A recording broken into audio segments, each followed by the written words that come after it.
Roy Jenkins is a man who arouses conflicting emotions. Yes. His many friends say he's the best Prime Minister we never had. His enemies claimed that his grand social ambitions led him to sell out and betray his Labour roots as the son of a Welsh miner. No, I never had the impression that he was a snob, not at all. What do you think of your granddad? I think he's a great whiskey drinker as well as champagne. If he'd gone on looking as if he came from that Welsh valley, I think his route to the premiership would have been unstoppable.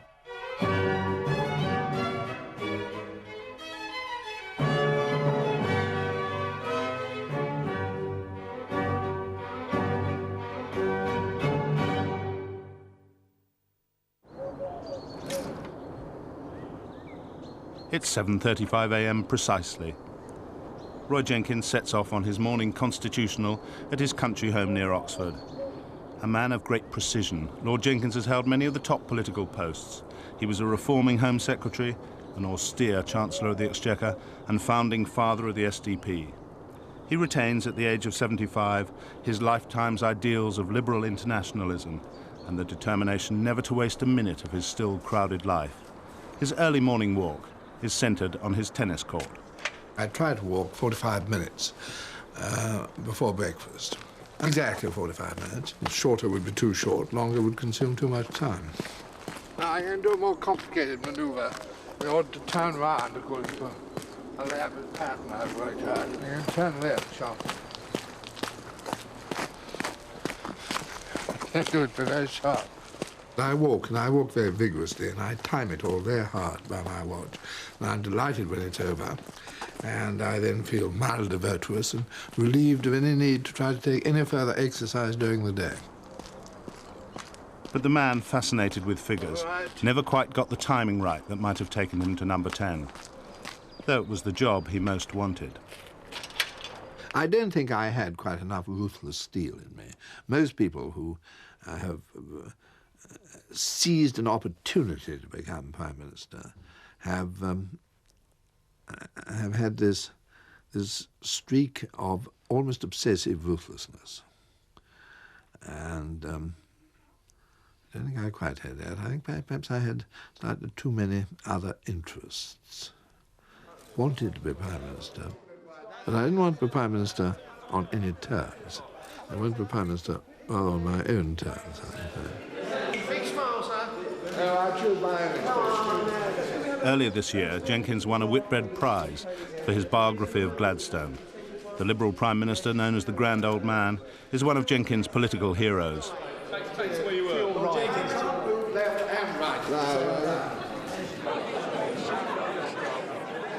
Jenkins' fondness for the high life sometimes obscures the fact that he works as hard as he plays.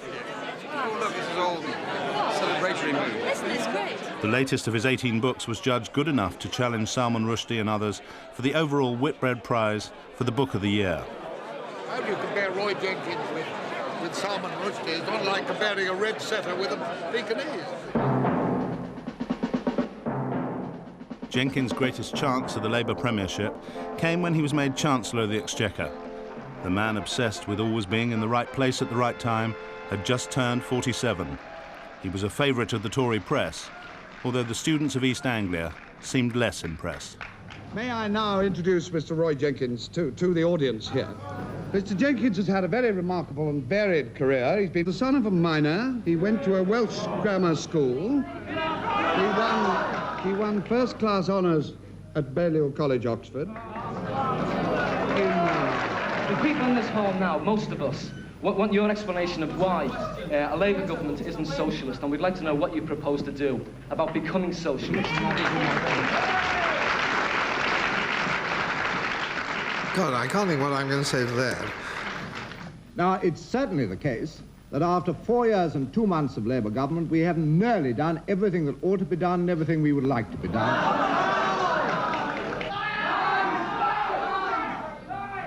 No, you know, it doesn't help to shout lies. If you've got a good case, you can make it perfectly rationally without shouting about it. If you think back to the position in this country 30 years ago, in which I was around, but you weren't around. I was around, but you... No, 30 years ago, Welsh miners' sons didn't live in houses with many servants, as a matter of fact. Would you please...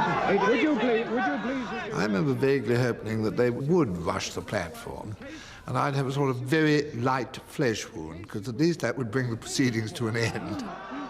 What I didn't realize was that it did me, on the whole, more good than all the strenuous measures I was taking at the Treasury in those days. Going back in the train from Norwich to Liverpool Street next morning, I'd never been so popular. The opinion polls rated Jenkins the country's most popular politician, and he had the ideal working-class credentials for a Labour leader. But within his own party, what was seen as his social pretensions could alienate potential supporters.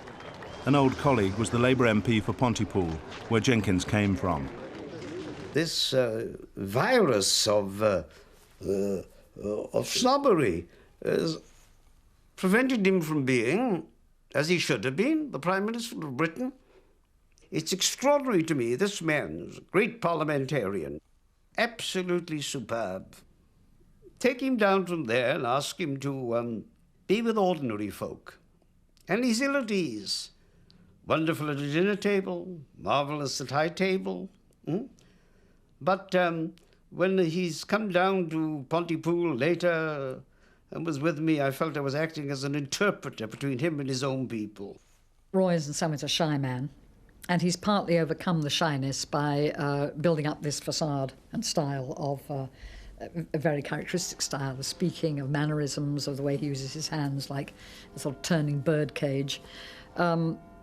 And that becomes a barrier between him and other people. I wasn't good at what I would call House of Commons bonhomie. I wasn't good at backslapping. I wasn't good at chaff. I think on the whole, I didn't become leader, but the temperament which makes people leaders makes them not very good at backslapping fraternisation. Although it is said that John Major is actually rather good at that. But he's not very good at being a leader. At first sight, Jenkins would seem to have moved a long way from his own background. His father, Arthur Jenkins, was a Welsh coal miner. Born in 1920, Roy Jenkins grew up in the South Wales mining valleys near Pontypool. He went to Pentwyn Mixed Infants and is now the school's most famous old boy. We told the 5-year-olds we had a very important visitor coming, and These are 5-year-olds? Yes, yes. That one looks like Michael Foot, which I think is the... Which do I really think most captures a certain spirit of me? I think Rachel does. Do you think so? Tell Rachel, I think she... I will do. Jenkins' school overlooked the Monmouthshire valleys, and he says the area can still clutch his heartstrings.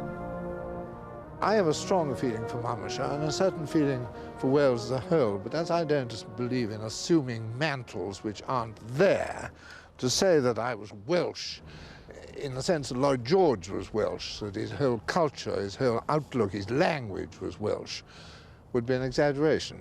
I don't like exaggerations. But the coming back here is always an interesting and evocative experience for me. Jenkins' father worked his way up from the pits and became a leader of the mining union. In the social hierarchy of the pit valleys, both Arthur and Hattie Jenkins had become figures of some standing by the time their son was 6. Roy Jenkins was their only child. I don't think I was actually spoilt in any sort of crude sense of the word, but I suppose I had an inherent sense that I was quite an important person to them. In the general strike of 1926, Arthur Jenkins organised his men to march and demonstrate against blacklegs who were defying the strike.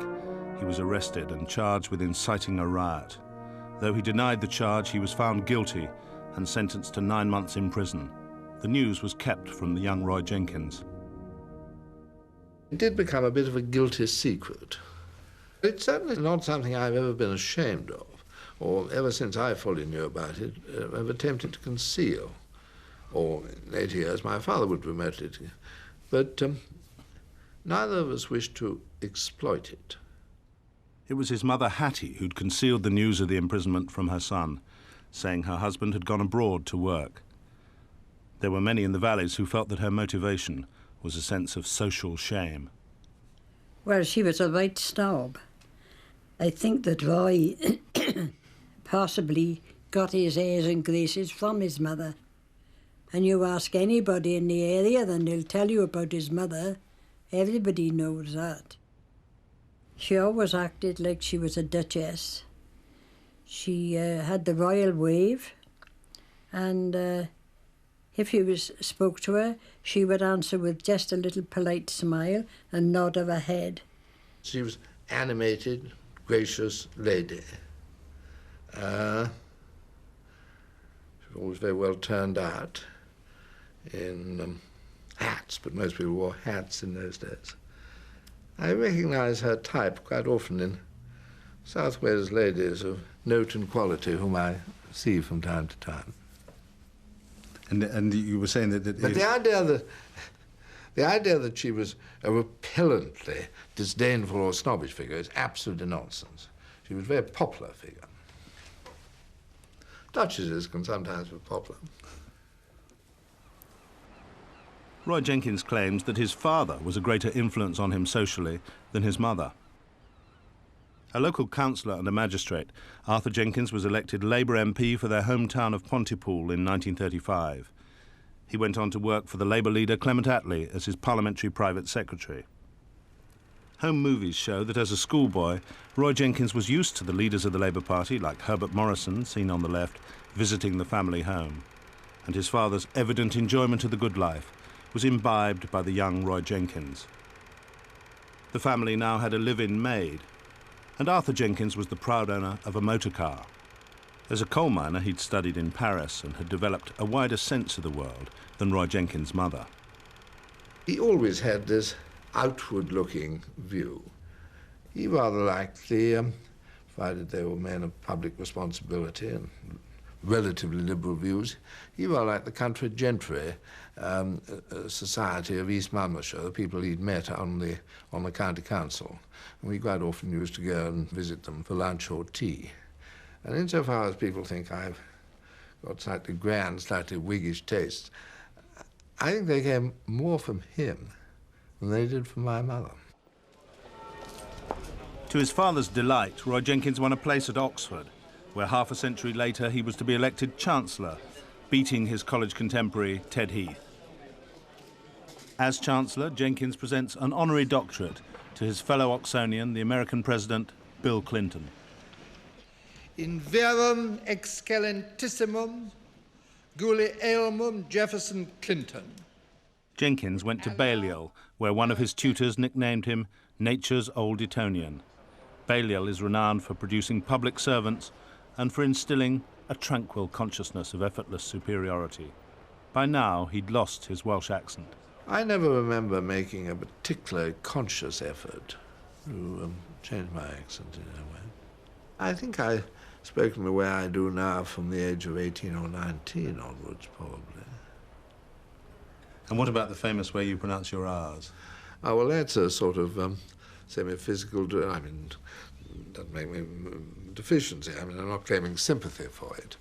A whole variety of people have not been able to pronounce their R's very ruggedly. Ruggedly is perhaps a word I oughtn't to use too much. Jenkins was an active student politician, determined to follow his father and become a Labour MP. He was a leading light in the Oxford Union Society, the nursery for future cabinet ministers. But in 1940 he was beaten for the presidency of the Union. At the time he regarded it as the greatest setback in his life. He left Oxford in 1942 and worked in intelligence, deploying his fascination with numbers to try to decipher German codes at the top-secret Bletchley Park. He'd met Jennifer Morris, a Cambridge history student at a left-wing summer school earlier in the war. She was the first proper sort of girlfriend I had then. And what happened when you met her? First I fell in love with her. I remember seeing this rather handsome young man playing cricket, and within 2 or 3 days we were talking to each other and went away. At the end of the week we left together, so it was fairly quick. What was it you found attractive about Jennifer, that you fell in love with? Oh, God, what does anyone find attractive about people? A combination of their mind, their personality, their character. I just think he's been, and always has been, the most engaging companion I've ever known. I mean, many other attractions too, but just to be with, it's always been, you know, it's always been better to be with him than to be with anybody else. They married in 1945 and have remained together ever since. 3 years later, Jenkins won a by-election, and at the age of 27, he'd become the youngest MP in the House. After briefly flirting with the left, he settled on the right of the party, with a set of libertarian and internationalist beliefs. He became a fervent European, convinced that Britain should adjust to her post-imperial status and join the common market. In the 50s, the Labour leader Hugh Gaitskell led the battle against the left for the soul of the party, and his trusted lieutenant was Roy Jenkins. But I beg the conference not to react to this discussion by adopting an attitude of unyielding conservatism.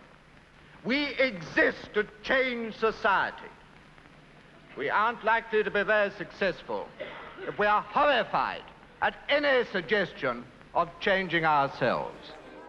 Jenkins became a leading member of the Gaitskell set, which combined high politics with high living. The overriding aim was to create a new Labour Party and make Gaitskell Prime Minister.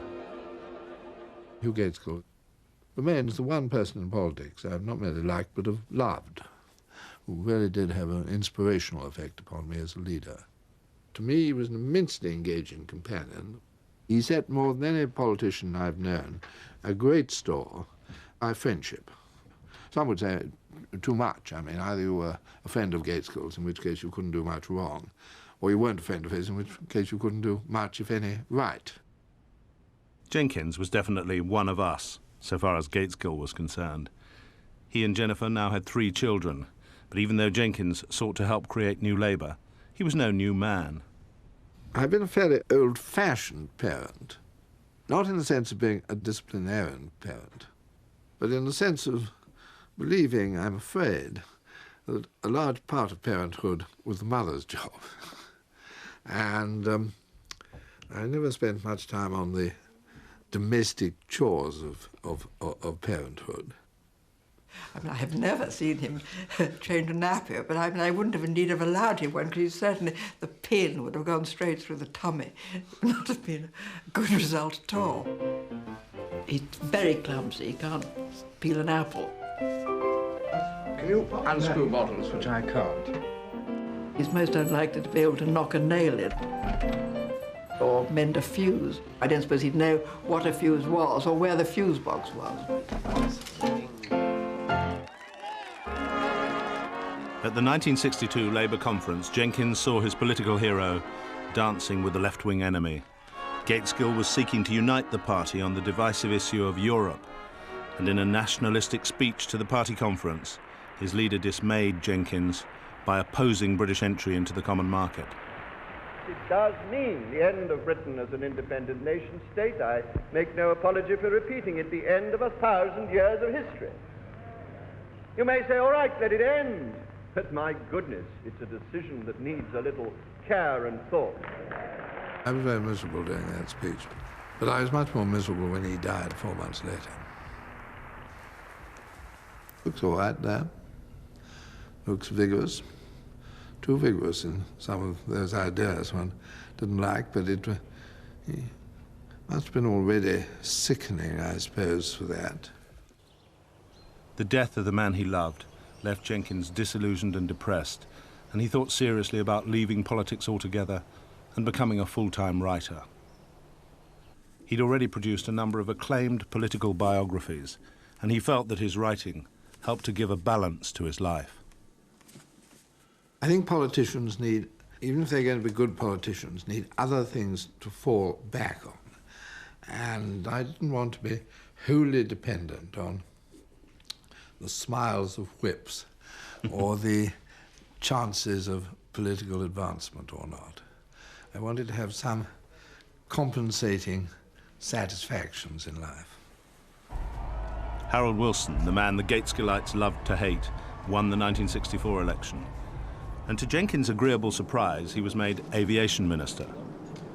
Jenkins visited an aero-engine factory, well aware that his new post, although outside the cabinet, was at the centre of political controversy. Tonight's encounter is with Roy Jenkins, Minister of Aviation, who holds one of the hottest seats in British government, where so far he's scored a growing success. Jenkins' sure-footed parliamentary performances had led him to being tipped as a future Prime Minister. I've only been a minister for 4.5 months, and mustn't expect one to start putting one's sights too high. But you don't exclude the highest office? I think it's highly unlikely, but I'm highly unlikely. I don't exclude it, I don't include it. I don't think about it. After only 4 months, Jenkins the aviator was offered the cabinet post of Education Secretary. But the job didn't inspire him, and taking a risk, he turned it down. The gamble did pay off because 11 months later, I became Home Secretary, which was a job I wanted very much to do. Jenkins wanted to be Home Secretary because he'd had for the past 6 years a fully prepared agenda for wholesale reform of our social and sexual laws. My basic position is a libertarian position, a view that the onus of proof is always very much on those who want to restrict the liberty of the individual. My basic position remains, and I hope that I can give some effect to that position as Home Secretary. At the age of 45, Jenkins was one of the youngest ever Home Secretaries. He set about changing the moral framework of our society as the 60s swung. Abortion and homosexuality were legalized. Divorce was made easier. And theatre censorship abolished altogether. I was trying to make Britain a more liberal and open society. Because I thought we lived in a repressive climate in which the state tried to interfere too much in people's legitimate liberties and private lives. If you want to stop people doing something which they enjoy doing, which they believe is within their liberty of action, then you've got to have an overwhelming social case. Of course, I don't believe in people going around and doing things which do a great deal of damage to other people. But you have to, if you're going to stop them, you shouldn't do it out of prejudice or out of habit, but only because you can show that a definite social evil results from their private conduct. I believe private conduct broadly should be a private matter. While Jenkins preferred to talk of a civilized rather than a permissive society, he was accused of creating a monster that was amoral and out of control. What Mr. Tebbit, Mrs. Thatcher used to do from time to time, used to fulminate against the evils which I was alleged to have introduced in the 60s and to blame this for nearly all the ills of modern-day society. What I noticed is that though they were both part of governments, indeed Mrs. Thatcher, the head of a government, with great majorities in the House of Commons for over a decade, there was not a single one of the reforms of the 1960s which they've expunged from the statute book. In 1967, after devaluing the pound, Wilson faced a battle of political survival. He reluctantly decided to make Jenkins Chancellor in place of Jim Callaghan. For Wilson feared Jenkins' political ambitions, and he knew that by giving him the Treasury, he was creating a formidably qualified rival for his own job. Sorry to keep you waiting. Mr. Jenkins, sir, what are your thoughts about leaving the Home Office? I'm very sorry in many ways to be leaving the Home Office, but I've greatly enjoyed the past 2 years. Regarded by many as Mr. Wilson's foremost rival. Is this a big help to you going to the Treasury? No, I look forward to working in very close partnership with Mr. Wilson as Chancellor. You don't think you've gone up in the so-called leadership stakes?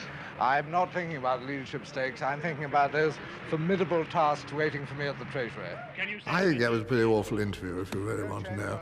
I've always thought it's a very good rule that no statement is interesting if you can't imagine a sane man saying the direct opposite of it. By that standard, no statement in that interview was of the remotest interest, because no sane man could have said the reverse.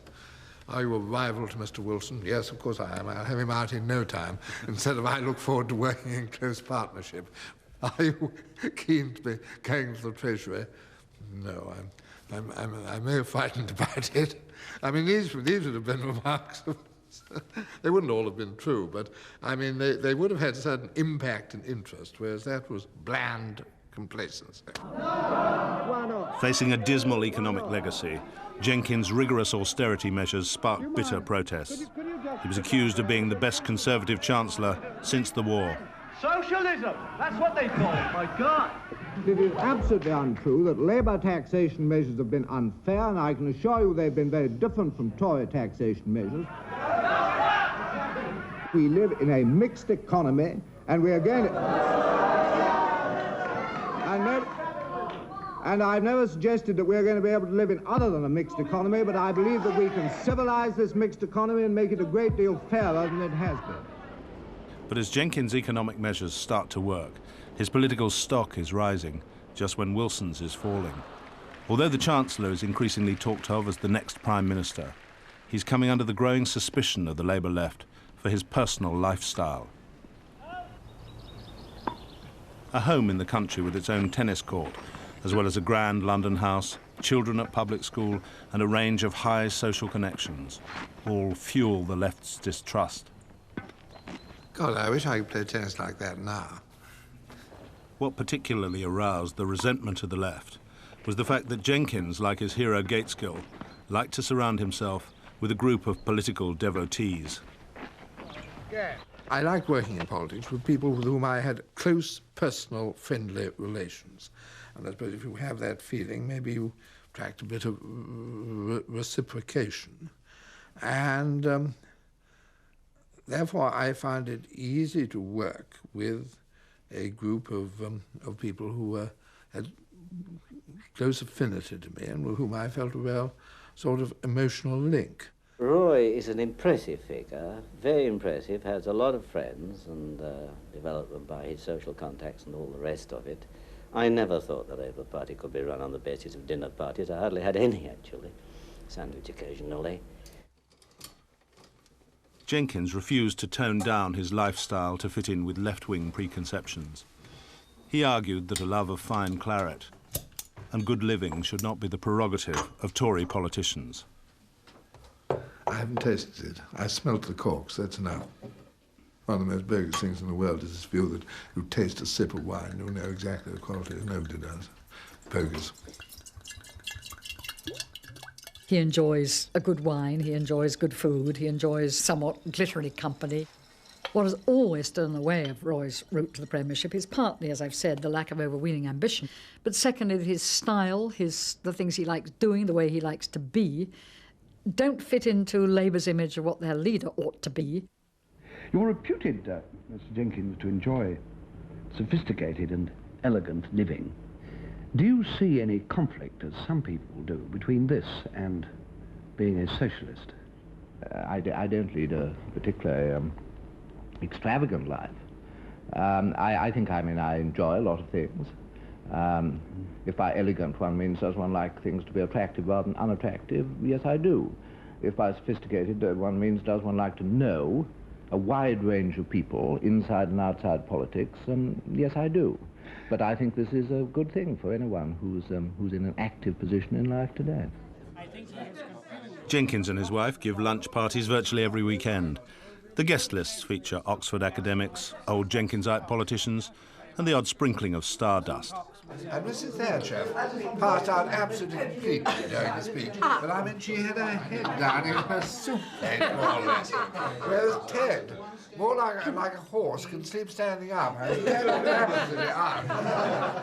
Jenkins hates ever to eat alone. He works hard at keeping up with old colleagues and friends from the past. He found Gladstone both much more interesting as he went along, and he liked him much more as he went along. The feeling that there has been a witch hunt ever since they moved into the White House is very strong. I haven't been... Why didn't you come to that Rothschild lunch on our Williams Festival? Jenkins' wide range of friends in high places has been a feature of his life. But when he was a Labour cabinet minister, it aroused the distrust not just of the left, but of Harold Wilson himself. For unlike most other politicians, his friendships crossed party lines. He was great friends with the one-time Liberal MP Mark Bonham Carter and his wife Leslie. Another great friendship was with the moderate Tory MP Ian Gilmore and his wife Caroline. Mark Bonham Carter once remarked that Roy Jenkins' wife Jennifer shared none of the weaknesses of the flesh by which Roy might seem to be tempted. I think there's something in that, though it shouldn't make her seem a cold, detached figure at all. I think in some ways she's a stronger character than I am. And what does he mean by the weaknesses of the flesh by which you might seem to be tempted? Drink, food, pleasure perhaps. Just pleasure generally. Pleasure is not a bad thing. He told me once, which I thought was the best declaration you can make to your wife. He told me one day I could never have been in love with anybody who was not very fond of Jennifer. And I think that's one of the nicest things you can say about your wife. Do you think he's been in love with other people who well, been I fond don't of know. Jennifer? I know nothing about it. It's his sentimental life. We never talk about that. I think he liked ladies. What do you mean? I mean what I say. I think he liked ladies. I think a title would be a great benefit to anybody who may want to attract Roy Jenkins. That view of Jenkins had deep resonance in a party brought up on tales of its leaders, like Ramsay MacDonald being seduced by the charms of the upper classes and selling out a Labour government in exchange for an invitation from the society hostess, Lady Londonderry. And there was no doubting that Jenkins took pleasure in the company of glamorous and aristocratic women. He was a close friend of Jackie Kennedy, and he had a love affair with Jackie's sister, Princess Lee Radziwill. It was one of a number of love affairs that Jenkins had over the years, sometimes with the wives of friends. Yet remarkably, they didn't destroy his marriage, and both Roy and Jennifer Jenkins managed to remain friends with both husbands and wives. And Jenkins disputes one published account of his affair with Lee Radziwill. I thought that was not accurate. Not accurate? Not accurate. Did you not have an affair with Lee Radziwill? I've never commented on these things because I think on one hand, if you deny something, it's rather ungallant.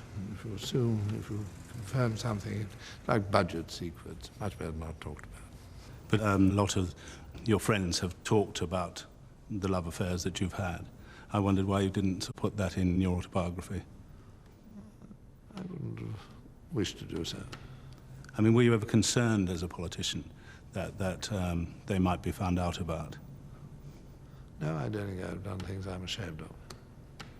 But a number of people, Tory ministers, have been found out and have had to resign because of it. I just wondered whether you were ever concerned at that time about it. I've never been worried about having to resign on issues of that sort. Been worried about whether I was going to resign, sometimes resigning, but on political issues. In the late 60s, an increasingly beleaguered Harold Wilson came to believe that Jenkins was using his society connections to try to become Prime Minister. Wilson claimed to have evidence that Jenkins and his acolytes had met at the country house of a society hostess to plot Wilson's overthrow. That was pure paranoia on his part. Absolutely insane fantasy. Trouble was, I always rather liked Harold Wilson. I didn't enormously respect him, but I rather liked him, and he always behaved, unless he was in a terrible corner, rather well towards me, so I wasn't full of vicious personal feeling against him. And what did you think? But maybe, you see, if one believes in power at all costs, that would be a totally irrelevant consideration. But I find it difficult to treat it as totally irrelevant. Chancellor of the Exchequer, Mr. Roy Jenkins. You've got that, have you? Yeah. Good. Then I've locked my money up, by the way. Very wise precaution. Who's got the key? I have. In the run-up to the 1970 general election, Jenkins received conflicting advice about what kind of budget to prepare. In the end, the high-minded Chancellor ignored political urgings to present a vote-catching budget and produced so low a feel-good factor that the left accused him of losing Labour the election. I was absolutely convinced, and I'm still totally convinced, that the public are highly sceptical of giveaway budgets immediately before an election. And I don't think I'd won a single vote and might have lost them if I'd done a budget which might have looked as though it were an election bribe budget. Yesterday's man will be happy until politically they are today. Ted Heath, Jenkins' old Balliol contemporary, had become Prime Minister and successfully led the negotiations for Britain to enter the common market. But just as in Gaitskell's time, the issue of Europe once again had a convulsive effect on the Labour Party.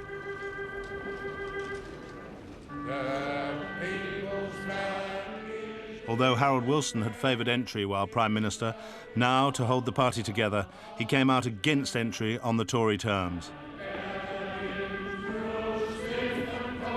Jenkins himself had been elected deputy leader of the party and faced a dilemma. Should he recant on Europe, as Wilson wanted and the left were demanding, in the hope of overthrowing the hated Heath government?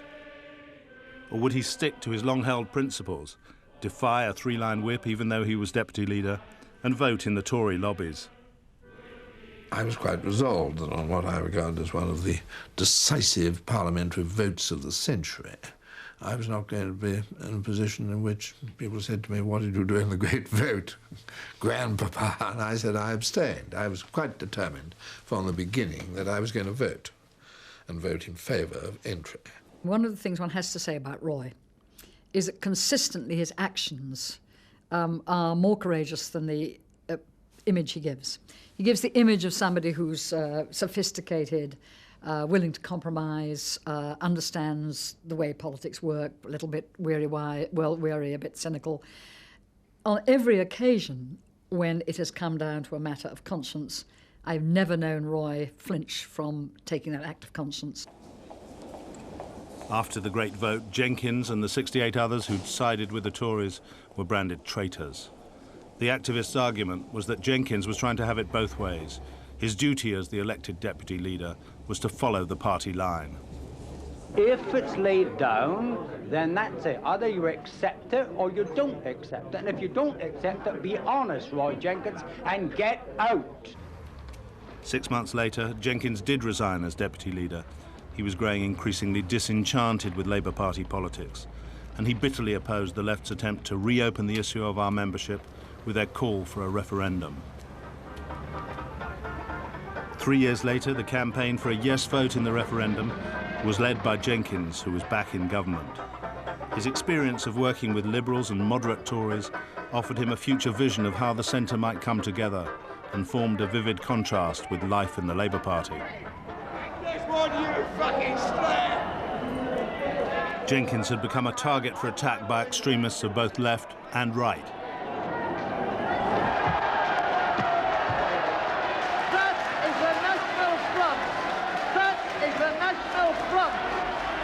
What we are confronted here this evening is a mindless clan who are determined to destroy and break up the Labour Party, to produce chaos in this country, and out of it, not to get democracy, but out of it, to get a position in which they believe that their own small minority might impose a regime of totalitarianism upon the great majority of the people of this country. We've just heard from our staff at Westminster that the Prime Minister has resigned. Wilson's surprise resignation brought the leadership election, for which Jenkins and his supporters had spent years doing their calculations. But in the ballot, Jim Callaghan won the premiership, with Michael Foot second and Jenkins a poor third. I think by that time it wasn't in the stars that I was going to win. I was disappointed. I wanted to win, but it didn't surprise. Perhaps because it didn't surprise, it didn't shatter me. Leadership campaign a few years before, the likelihood is I would have won. But that moment had gone, and to some extent by resigning the deputy leadership, I'd underlined its going. His apparent equanimity stemmed partly from the fact that he already had an attractive alternative job offer. At the start of 1977, Jenkins left the cabinet to become president of the European Commission. It was a moment of truth for the man whose Europeanism had helped cost him the premiership. How would his idealism survive the reality of the Brussels bureaucracy? He discovered that being president of the Commission was, to some extent, a slightly hollow crown. The people that made and shaped Europe were actually the heads of state or the heads of government. In particular, they were the heads of government of France and Britain and Germany. Pretty well what they decided happened. In fact, they had decided on having Roy. There's something to be said for doing the restricted session. Jenkins fought successfully to ensure the president of the Commission attended World Economic Summits. His lasting legacy was to revive the idea of European monetary union that was to prove so controversial. But Jenkins says, "Je ne regrette rien."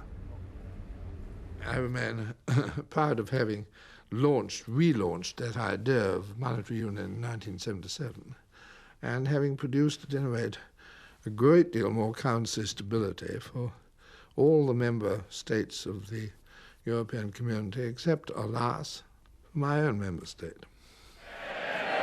Chancellor of the Exchequer. It was Norman Lamont as Chancellor who suffered most directly from the effect of the ERM on Britain when he had to pull us out in the debacle of Black Wednesday. There's no love lost now between Jenkins and Lamont. Roy Jenkins. I'm afraid he wasn't up to the job. It wasn't so much a question of policy, it was a question of whether one had the authority and the personality to do the job convincingly. I think that this is a weakness in Roy Jenkins. He's always a man who, despite his grand status, goes for personalities. He thinks that not only was I not up to the job, Nigel Lawson was not up to the job, Mrs. Thatcher was not up to the job, Selwyn Lloyd was not up to the job, Harold Wilson was not up to the job. There was only one man who was up to the job, and that is clearly expressed in his own book. The only thing is, I just wish you could grow old gracefully and not be quite so bitter about other people.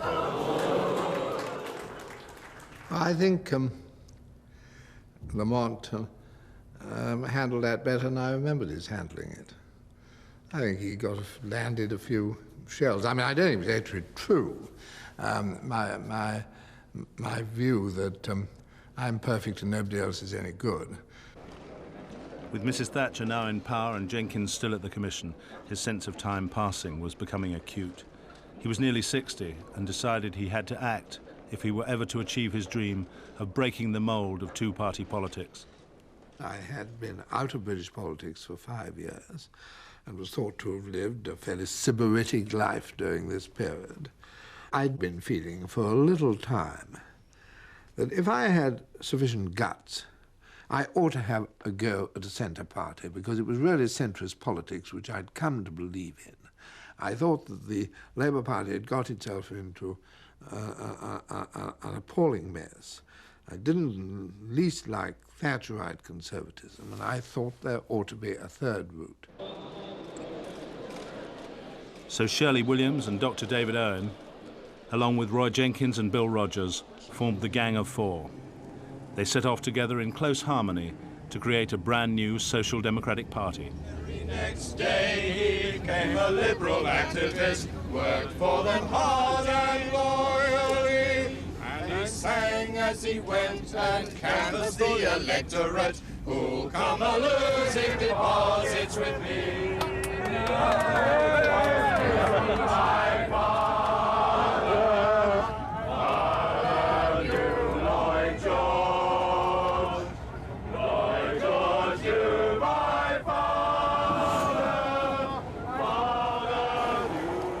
In the early days of the SDP, things could scarcely have gone more swimmingly. The man who loved numbers was now leader of the record breakers, as the new party soared to over 50% in the opinion polls. They were tremendously exciting. They were almost the most exciting time of one's life. The strength of public response was such that we were swept along far more rapidly than we expected. And I found I began to enjoy campaigning much more than I had done previously. The grassroots, Mr. Jenkins, was the same as mine. There comes and you have left the grassroots, Mr. Jenkins. There comes a time when you cannot, your life would be a living hypocrisy. And that's what's wrong with Mr. Healy and Mr. Hattersley, when you advocate policies, major policies you don't believe in. Jenkins now urgently needed to win a seat in the Commons. His wife had become a formidable public figure in her own right. She was chairman of the Consumers Association, then of the National Trust, and was to be made a dame. She'd remained loyal to her husband. For your support in this historic filing. And now she joined him full-time on the campaign trail as he stood for the SDP in the safe Tory seat of Glasgow Hillhead. He is actually patently honest. One of the things that he has many disadvantages, I can tell you, as a husband. But one of the things he does not do and will never do is to say something he doesn't believe in. With her many other commitments and responsibilities in that Glasgow campaign, there she was for 8-9 weeks absolutely solidly. I was greatly dependent upon her political wisdom and advice. And she could have been a very effective politician herself. She showed her dedication to campaigning when she thought I was right. And I didn't often do things I'd been frightened to, which she didn't think was right. As they waited for the Hillhead result, Jennifer Jenkins could reflect on nearly 40 years as the wife of a pleasure-loving politician. I suppose everybody's marriage goes slightly up and down. I don't say that we neither of us ever speak a harsh word to each other. That would hardly be true. We certainly don't, not true that we would never have a disagreement. But we've certainly never had a rift, what I would call a serious rift. Well, we did do it after all. Jenkins had kept score of every hand he'd shaken in the campaign. It amounted to over 5,000. Do you want to be Prime Minister? I want to offer a new choice and a new hope to the people of Britain. If that involves my offering myself for the Prime Ministership, obviously I'm not going to say no. Jenkins looked forward to returning to the scene of his former parliamentary triumphs.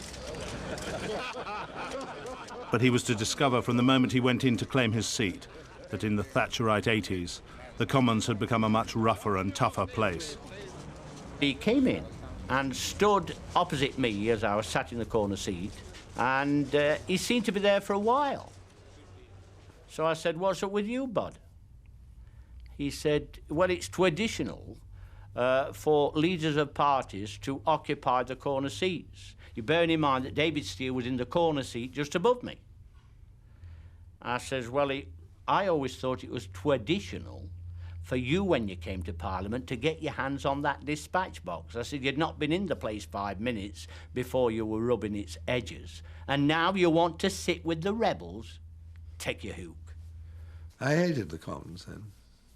I couldn't. It was a bit later on, in the 83 Parliament, towards the end of that, I had some speeches which went well and which I enjoyed making, but I found it very difficult to adjust to the new House of Commons. Perhaps I found it difficult to adjust to not having a dispatch box, not being a front bencher on either side, not having cheering cohorts behind me. His style was wrong for the House of Commons, and he wasn't a good leader of the struggling new party. He wasn't a good leader of the struggling new party, not because he didn't have ideas and eloquence and reason, but because he found it extremely difficult to handle the heckling, the sourness, the bitterness, the epithets that were flung across the chamber at him. Perhaps I'd got a little stiff and less quick than I used to be. But whereas I'd on the whole, had considerable triumphs in the Commons in the early days, I found it very difficult to get back a position of authority and enjoyment in a small party in that House of Commons of the mid-80s. But it wasn't just the Commons. Jenkins was also having problems within his own party. David Owen had stood against him for the party leadership, believing that Jenkins was a closet liberal with an out-of-date patrician style. While Owen claimed the new party needed a leader with his own younger, tougher and more radical image. I think he did an enormous amount of damage. And although I was keen to have him in the early days, we'd have been much better off without him. Much better off if he hadn't come in 1981. It would have been much more honourable for Roy Jenkins to have joined the Liberal Party. He would have then become the leader of the Liberal Party, which would have added strength and support to it, and he didn't then have to pretend to be a socialist and let those of us who wanted to be social democrats be social democrats. Well, there's to me a certain inherent comic quality about David Owen lecturing me about not being socialist enough. Because my position, of course, has remained far more consistently left of centre than his has done. David Owen says that you were an old man in a hurry, and the SDP was just a disposable vehicle for your ambition to become Prime Minister. That's nonsense. If anyone disposed of the SDP, it was Owen and not me. After 7 years, the party was rolled up in anger. It had failed to make the decisive breakthrough. The left claimed that the SDP's only effect was to help keep Mrs. Thatcher in power for a decade. But Jenkins says its lasting contribution has been on the Labour Party itself. I think that the Labour Party, without the shock of the SDP and without the shock of its disastrous own election results in the 80s, would have gone on the course which it was gradually adopting throughout the 70s and making itself into a remote sect and advocating increasingly out of the way of politics. And I think that the Blair Labour Party owes a great deal to the SDP. I mean, are you a supporter of Tony Blair? I think that Tony Blair is the best leader of the Labour Party since Hugh Gaitskell.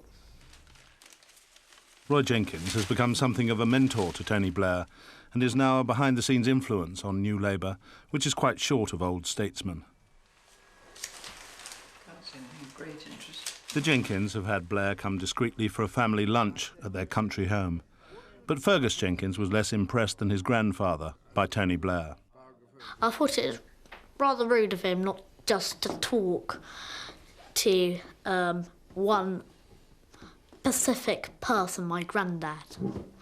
I thought he might talk to other people. You mean when Tony Blair came to lunch here? Yes. And you were here, were you? Yes, I was. And he didn't talk to you? No. I hope, none of us can know until it's put to the proof, I hope that if he is Prime Minister, Tony Blair will be a very good social democratic Prime Minister.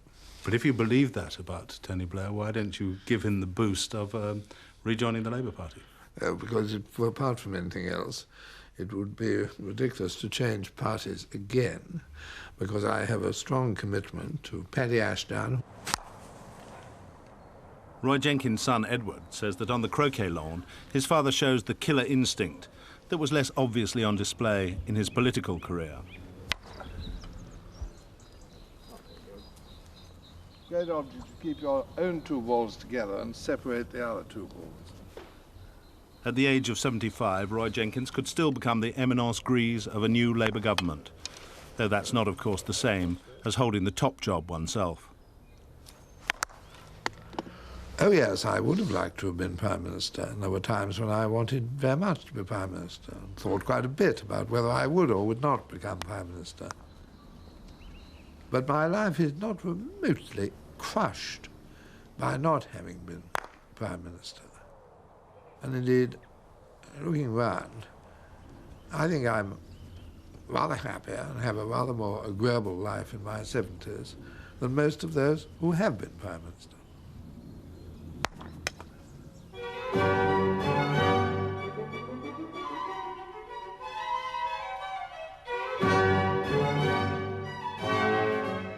Tales from our turbocharged capitalist times, a new podcast on the rise of the mega rich. From the Kardashians to Jeff Bezos. Listen to Good, Bad Billionaire on BBC Sounds.